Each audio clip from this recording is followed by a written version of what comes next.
Inicialmente eu vou estar mostrando para vocês aqui algumas coisas sobre nanociência e estar discorrendo aqui também sobre algumas questões interessantes, né, para a gente se situar no tema. Bom, então, nanociência é a ciência que ela é conduzida na nanoescala. E a nanoescala, por definição, varia aqui entre 1 a 100 nanômetros. Ou seja, tudo entre 1 e 100 nanômetros que é estudado nessa escala é o objeto de interesse aqui da nanociência. Veja que os eventos aqui de interesse, né, eles são da ordem, né, aqui, iguais ou menores, né, do que 100 mil vezes, né, a espessura de uma folha de papel, ou a espessura de um cabelo humano. São eventos que estão nessa região aqui. Do ponto de vista teórico, a gente vai estar estudando aqui átomos e moléculas, né, que é essa escala da nanociência. E os métodos que são usados aqui, eles não estão de modo nenhum descolados de outros métodos. Por quê?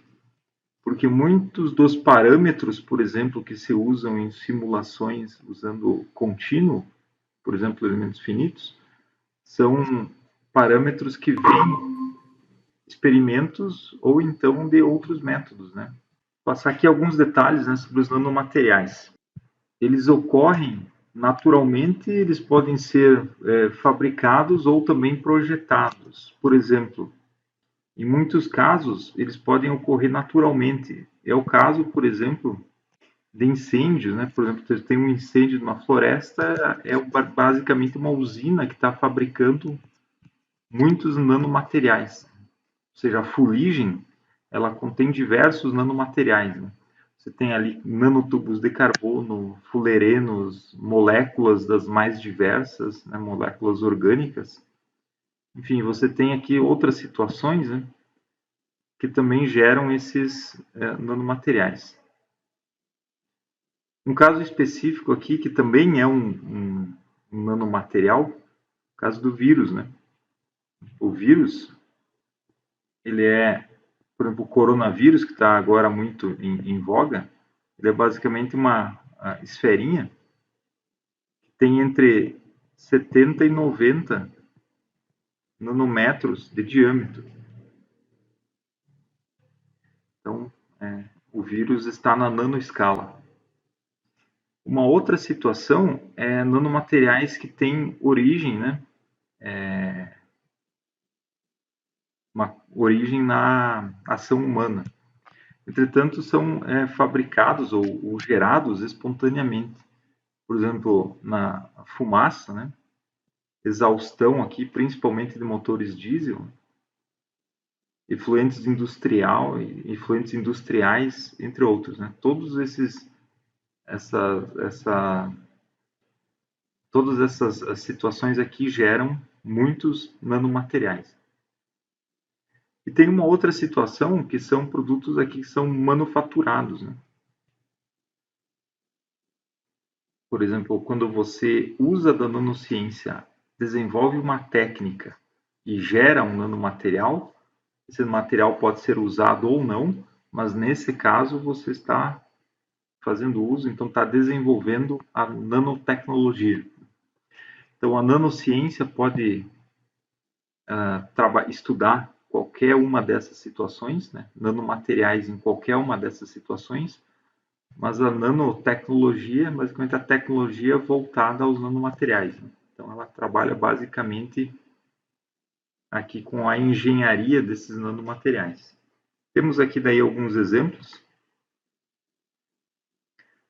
Uma visão aqui, né, na macroescala, e aqui tem a nanopartícula, uma visão atomística de uma nanopartícula, né, onde as esferinhas aqui representam átomos, né, estão aqui. E aqui nós temos outro exemplo de um nanotubo de carbono, que ele tem dimensão nano aqui no diâmetro, embora no comprimento ele possa ter uma dimensão de até micrometros, por exemplo. E tem aqui o buckball, que ele tem uma dimensão nano, né, em todas homogêneo, né? Então ele é nanométrico ao longo de todas as direções. Esse trabalho aqui sintetiza bem aqui as dimensões que podemos ter, né, nos nanomateriais. Nós podemos aqui ter alguns nanomateriais que são o que a gente chama desde 0D, né, e aumentando a dimensionalidade desse nanomaterial. Por exemplo, aqui no que se chama 0D é o fulereno, né? O fulereno é um exemplo de um material que ele tem aqui dimensão nano ao longo de todas as suas direções. Já o nanotubo, ele é nanométrico ao longo do diâmetro, né? Embora ele não seja nanométrico ao longo do seu comprimento. Um exemplo de material 2D, ou seja, bidimensional, é o grafeno, onde aqui no plano, né, ele é bidimensional, tem periodicidade aqui no plano, embora aqui na espessura ele não seja periódico e tem uma dimensão nanométrica. E um exemplo de material cristalino, aqui que nós chamamos de material 3D, é o grafite, né? O grafite é uma sucessão de planos de grafeno que tem periodicidade aqui ao longo de todas as direções. Então esse trabalho aqui é interessante, eu recomendo vocês a verem. Ele trata aqui de materiais tridimensionais, né? Mas que são constituídos de materiais bidimensionais, né? Materiais nanométricos, né? Bidimensionais. Aqui embaixo nós temos alguns exemplos de imagens experimentais de cada um desses materiais, né? E aqui em cima a concepção atomística, né, da estrutura.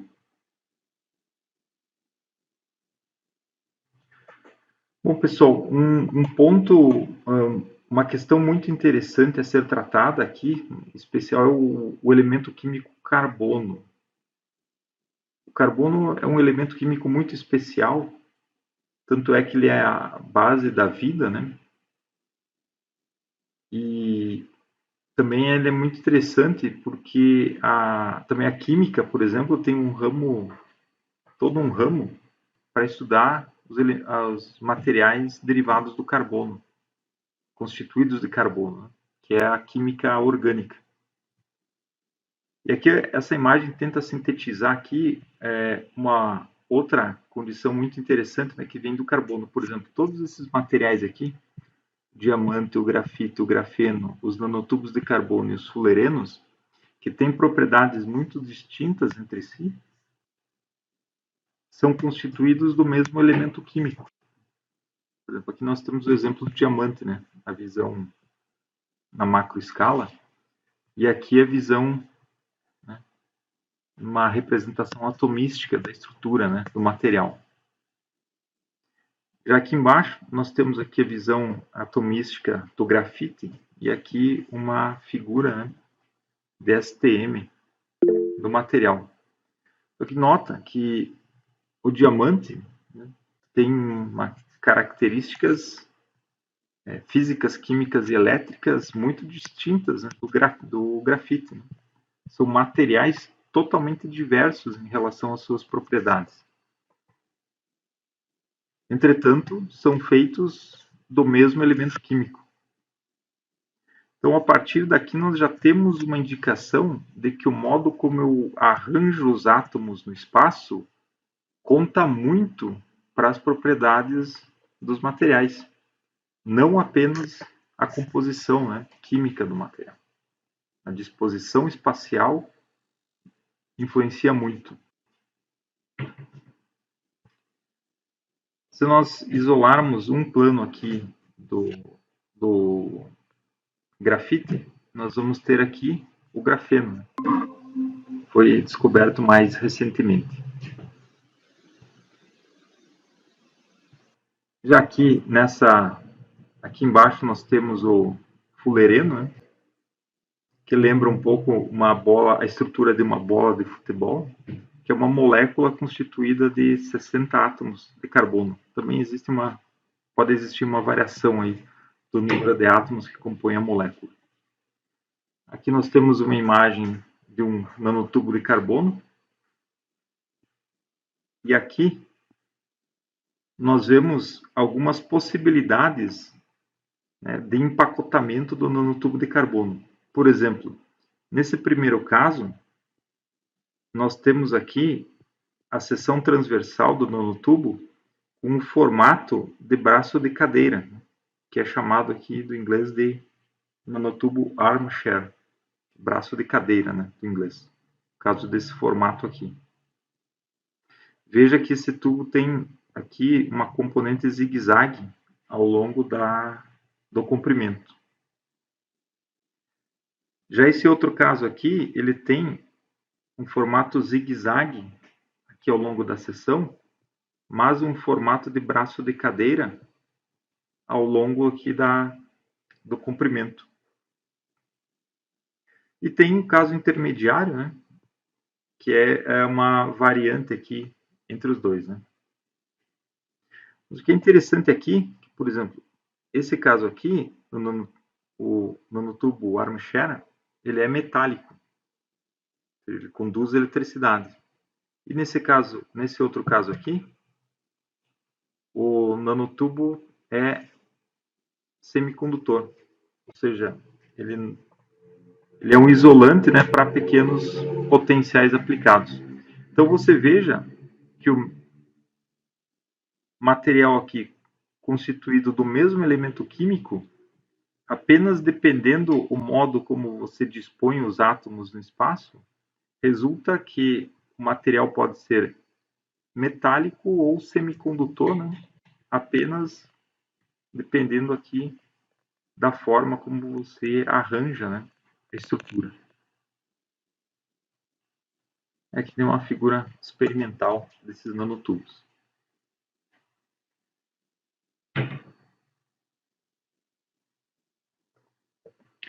Então, veja aqui que a gente começa a ver que a perspectiva, né, nossa começa a ampliar bastante a partir desse momento, porque a gente vê que a composição química dos materiais não é o único fator importante, né, para propriedades dos materiais. Aqui nós temos um outro caso interessante, uma descoberta um pouco mais recente, que é o siliceno. Ou seja, o silício é aqui um cristal, né, que na macroescala tem essa aparência, só que já foi obtido experimentalmente o siliceno, que é basicamente um plano de silício. Você consegue ter aqui, né, aqui tem a célula unitária e a representação aqui atomística, né, de um plano constituído, ou seja, uma folha de átomos de silício, né, que tem dimensão nanométrica, né, ao longo aqui da espessura da folha. Aqui na direita tem uma imagem experimental de STM da estrutura que mostra, né, é feito aqui o imageamento, né, dos átomos aqui da estrutura. Lembrando que o silício ele também forma 4 ligações, né, assim como pode formar 4 ligações, assim como o carbono. Então resulta aqui que a estrutura do siliceno, né, lembra aquela do silício, do grafeno, basicamente a mesma estrutura.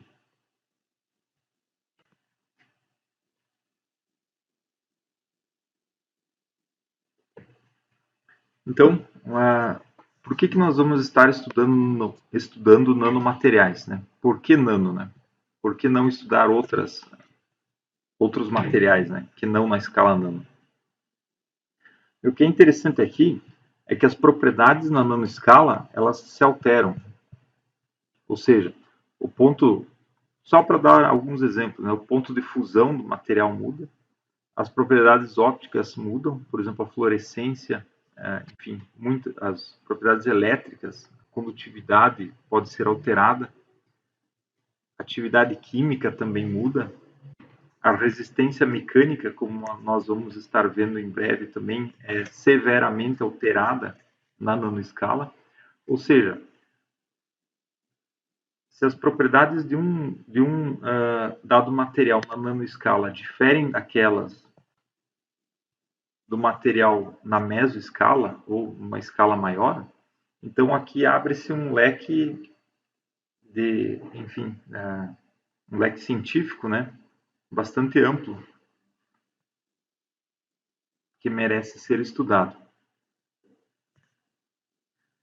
Inclusive, não existe apenas uma redução ou uma ampliação, né, uma redução ou aumento de uma dada propriedade. O que é interessante é que eventualmente podem surgir propriedades inteiramente novas desses materiais. Também nessa escala ocorre aqui um fenômeno que as propriedades de superfície acabam dominando, né, o material. Por quê? Porque em um material na mesoescala, a maioria dos átomos estão no interior do material. Porém, no nanomaterial, a proporção de átomos na superfície para os átomos que não estão na superfície é alterada. E isso resulta na alteração das propriedades do material.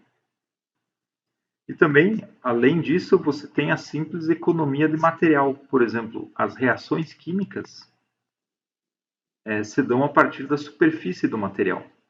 Portanto, se você quer um dado material para sofrer uma reação química, é interessante que você use um nanomaterial simplesmente para economizar material, né? Porque aquele átomo que vai estar dentro dentro do cristal não vai participar de ligações químicas. Então, do ponto de vista da economia de material, você vai conseguir aí uma melhora, né, econômica, só simplesmente usando materiais, nanomateriais. Por exemplo, aqui você pode ter a variação das propriedades, né, de um material apenas mudando o tamanho dele. Esse é o exemplo clássico aqui, né, da fotoluminescência, né, de nanopartículas, onde você tem nanopartículas suspensas em um líquido e você alterando o tamanho da nanopartícula, você tem uma propriedade aqui de fotoluminescência completamente distinta, embora o material é constituído dos mesmos elementos químicos, né? Apenas mudando o tamanho da partícula. Então, as possibilidades aqui no uso de nanomateriais, né, como você tem essa alteração do comportamento, inclusive o surgimento de propriedades novas, né, abre-se um leque de possibilidades bastante elevado, né, em se tratando de nanomateriais. Vou passar aqui nessa transparência, passar para vocês aqui duas linhas gerais de processos de fabricação, de conceitos, né, de fabricação de nanomateriais. Um deles é o chamado top-down, ou seja, você vem de cima para baixo. A ideia desse processo, ou dessa classe de processos de construção de nanomateriais, é simplesmente esculpir, né, o nanomaterial a partir, né, de uma outra forma em escala maior. Esse, por exemplo, é o método que é aplicado aqui para construir processadores. Né? Sabe que os transistores, né, estão na nanoescala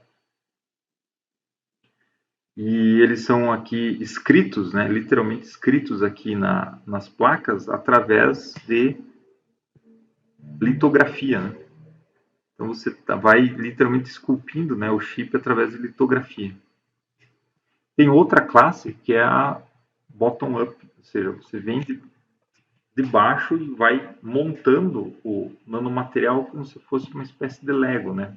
Conceitualmente seria isso. Por exemplo, você tem aqui, por exemplo, construção de nanotubos, né? A partir desse procedimento. Também aqui nanopartículas e fluorenos. Nesse caso, você pode ir agregando átomo a átomo o material e vai construindo, né, o nanomaterial. Então, são essas duas classes, né, gerais aqui de construção, classes conceituais aqui, né, que dividem as diversas técnicas de construção de nanomateriais, pode dividir elas, né, conceitualmente essas duas classes.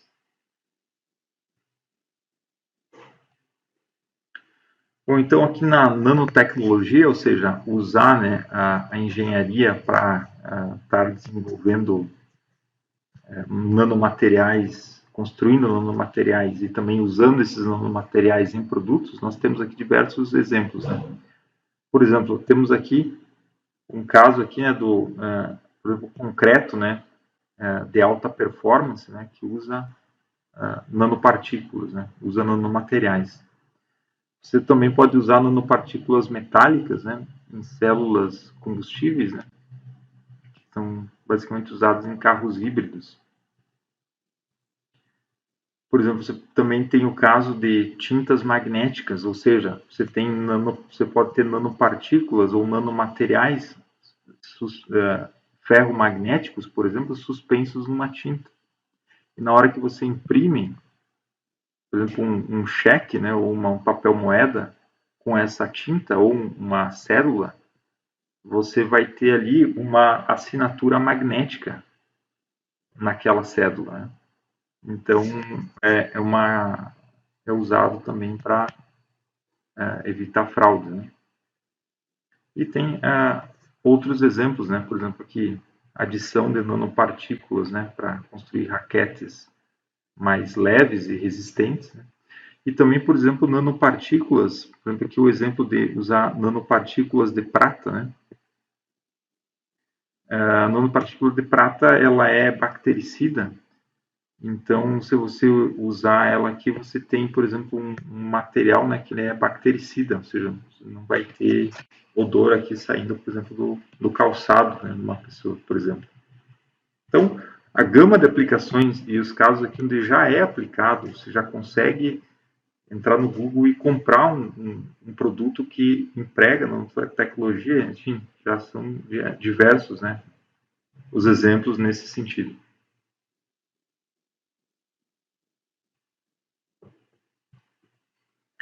Vou comentar aqui, eu recomendo aqui para vocês fazerem o download desse artigo. Ele elenca aqui diversas aplicações, né, de nanopartículas metálicas, né. Você vê aqui, apenas por essa figura resumo, você já consegue ver aqui que a quantidade de aplicações desses nanomateriais são imensas, né? Você tem aqui uma gama imensa de aplicações para esses materiais, né? E também é explicitado aqui que essas nanopartículas elas podem ser criadas, né, usando essas duas possibilidades, né? Você cria as nanopartículas juntando átomo a átomo, ou você pode vir de cima esculpindo a nanopartícula a partir de um bloco maior. E aqui, nesta classe, né, de baixo para cima, ou bottom-up, você tem aqui a nomenclatura, né, essas técnicas são alguns exemplos, né, que fazem parte dessa técnica. E aqui você tem outras metodologias, né, ou seja, métodos experimentais que estão aqui compreendidos dentro dessa grande classe que seria dos métodos de construção de cima para baixo, né?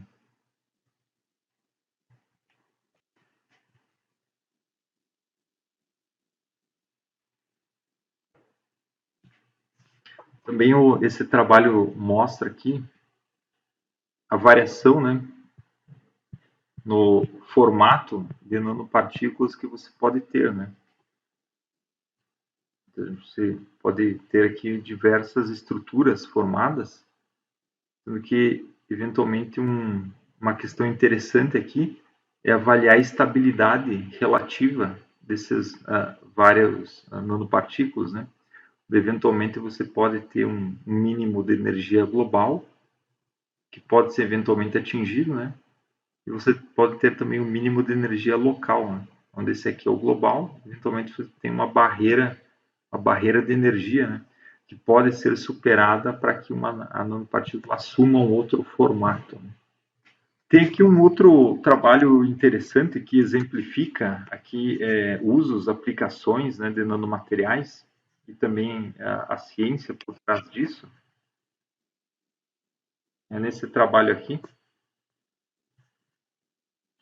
onde você tem, por exemplo, aqui uma suspensão, né, aqui em álcool, né, você tem nanopartículas de sílica. Sílica é SiO2, ou seja, óxido de silício.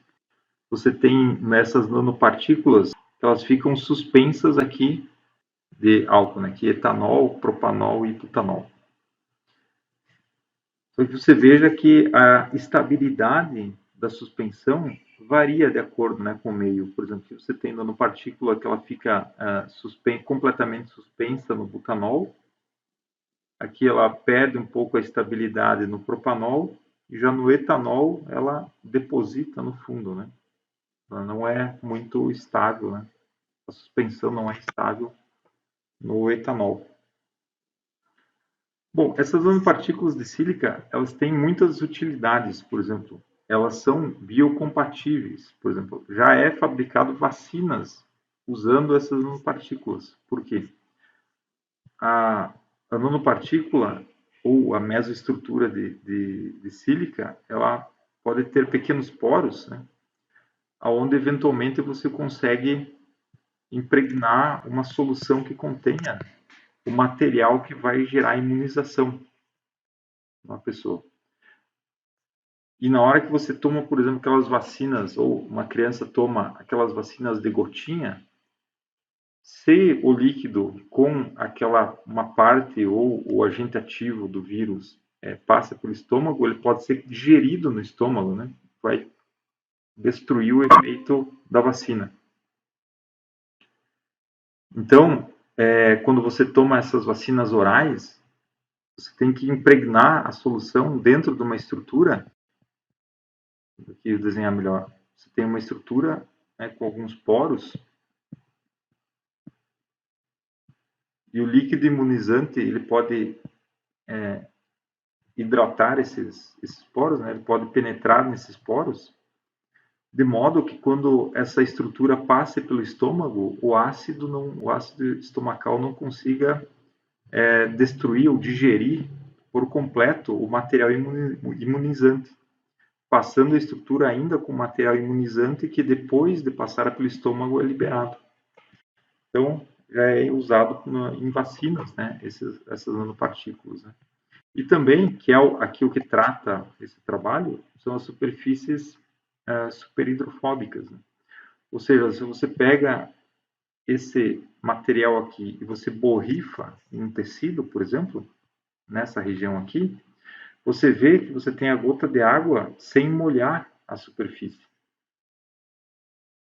Ou seja, a superfície aqui assumiu, né, a característica ela agora é superhidrofóbica. Ao contrário, se você tem aqui a superfície que não recebeu a adição desse material, você vê que a água molha, né, a superfície. Isso também pode ser usado, por exemplo, para fazer um tratamento contra umidade, né, ou contra a água, em fotos, por exemplo, né? Se você borrifa aqui no papel essa solução aqui, você vê que depois disso você pinga uma gota de água e a água não molha a superfície, né? A água fica em cima aqui, né? Então é mais um uso, né, dos materiais. E também aqui comentar para vocês um exemplo muito interessante, né? Que, por exemplo, aqui no recolhimento de óleo é quando você tem o óleo dentro da rocha, só que você quer fazer o óleo ir para dentro do poço. Ou seja, esse processo onde o óleo está na rocha porosa e ele se desloca para dentro do poço, para o interior aqui do fundo do poço, esse processo é chamado de recolhimento. Então, o recolhimento de óleo ele também tem muita nanociência envolvida. Por exemplo, uma delas aqui, se você olhar a interface entre a rocha, né, e o óleo, você tem algo nesse sentido aqui. Né? Ou seja, você tem um mineral e aqui uma molécula nanométrica, né, que é basicamente aqui é um alcano, né, especificamente um hexano, né, uma molécula de hexano, que é um dos componentes da gasolina, e está interagindo aqui com essa rocha. Né?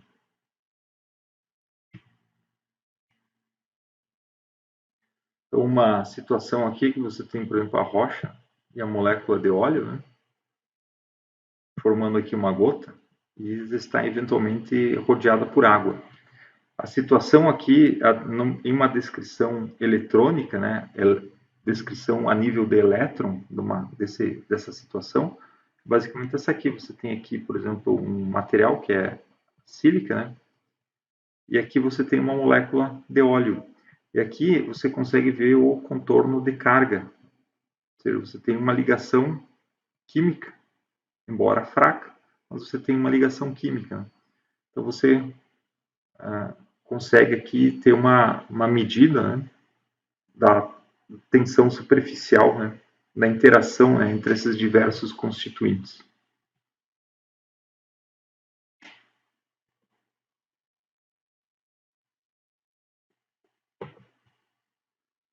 Ou você pode querer que o óleo fique mais fluido nessa situação. Se o óleo ficar mais para o óleo ficar mais fluido, para você recolher ele melhor, é interessante que ele se mescle mais com a água, né? Porque senão ele fica muito uma composição que parece mais um piche, né? Então, se ele conseguir se misturar mais na água e ficar mais fluido, fica mais simples de recolher o óleo. Um jeito de reduzir a tensão superficial água-óleo é você usar nanopartículas, mas tem que ser nanopartículas que especificamente se localizem na interface água-óleo. Né? Ou seja, se você definir aqui um determinado ângulo de contato, né, é interessante que a nanopartícula tenha aqui um ângulo de contato, né, mais perto de 90 graus, para conseguir fazer essa mescla do óleo e da água com maior facilidade. Se você reduzir a tensão, se você tiver uma nanopartícula que na interface reduz a tensão superficial água-óleo, isso pode melhorar o recolhimento de petróleo. Né? Então, por exemplo, esse foi um trabalho um pouco mais antigo, no qual se avaliou aqui de nanopartículas de sílica, mas que apresentam aqui diversos grupos, né, funcionais. Nesse caso aqui, grupos com uma característica hidrofóbica, e aqui na direita, grupos com uma característica hidrofílica. Então, inicialmente, se estudou esses grupos, né? Conseguiu verificar aqui que quando essas nanopartículas estão no vácuo, definindo aqui uma energia de formação para esses sistemas, nós conseguimos ver aqui que no vácuo a separação entre os grupos que providencia a maior estabilidade, né, a menor energia de formação, quando você tem aqui perto de 7,5 angstroms, né? Ou seja, você tem uma separação ótima entre os grupos. Porém, se você tem essas nanopartículas rodeadas de água, a situação muda e você tem aqui uma curva com agora 2 mínimos. Né? Aí a nanociência consegue nos explicar o porquê que quando você tem o vácuo você tem apenas um mínimo e quando você tem a mesma nanopartícula em um meio aquoso, você tem 2 mínimos.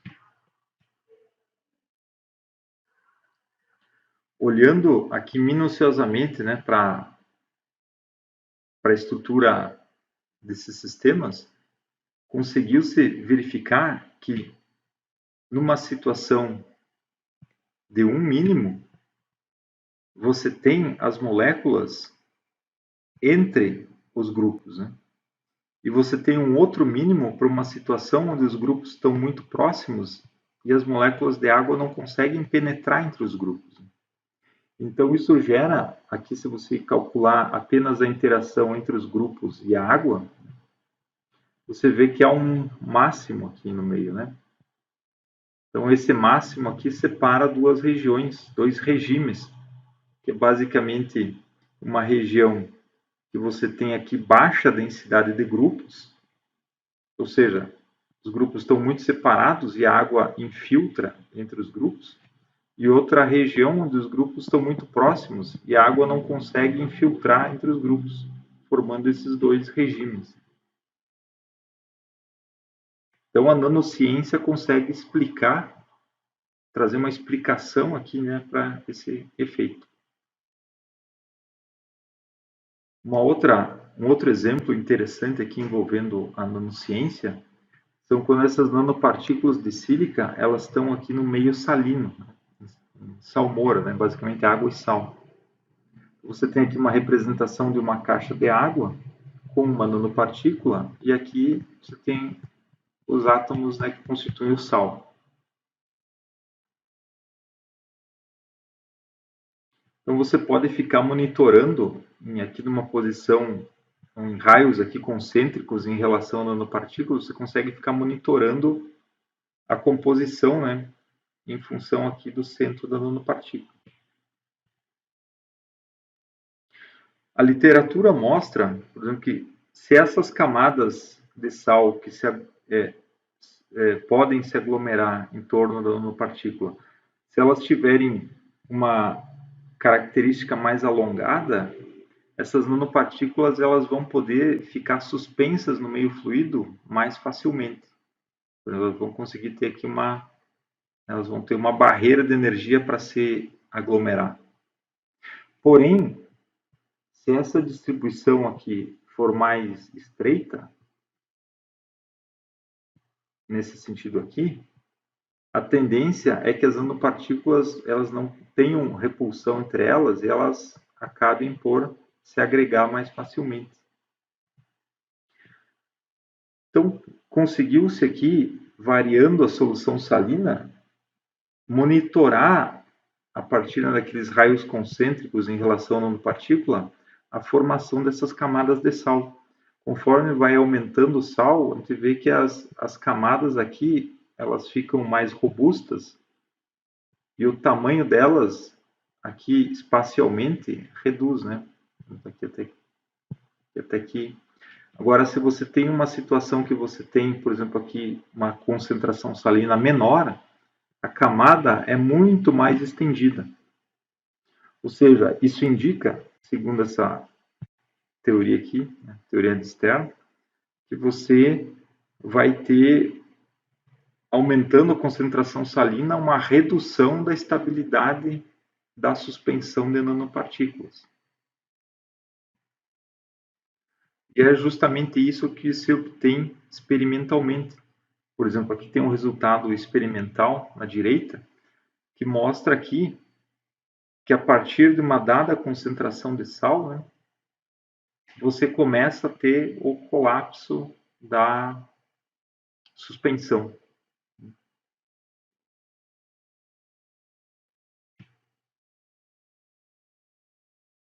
Curiosamente, essa concentração aqui é justamente a concentração na qual você tem aqui uma mudança na tensão, né, superficial, né, entre a nanopartícula e a água.